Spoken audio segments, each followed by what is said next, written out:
not everyone is able to cook everything from scratch. And so if you're one of those people, I have some ways for you to doctor up canned items that you get from the grocery store. So we're going to start off with our greens. I have collard greens there.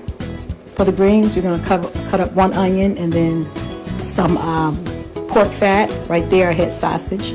I'm adding just a little bit of oil. I'm going to start off with my garlic, my onion, and my pork fat. I'm going to add all of those ingredients together. I call this doctoring up canned goods, because if you just pour it in there, it's not going to taste good. So I just added some garlic. Now I'm adding my greens.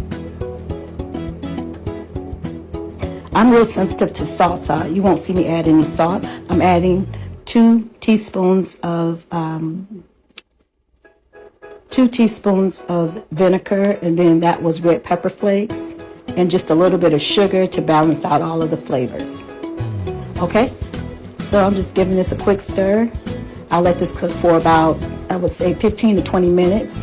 If your system is sensitive to sugar, you don't like sugar, please keep in mind that you don't have to use it, but it's important to balance it out. Okay, so here are my yams. First thing you want to do is get all of the liquid out. Put a little butter in a pot, pour in your yams, add your sugar.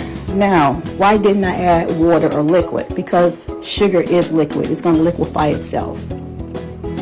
Add just a little bit of ground cinnamon. You can add clove if you want. I didn't have any to add. Now, you don't want to stir this around too much, because if you stir it around, it's going to turn into a little mess.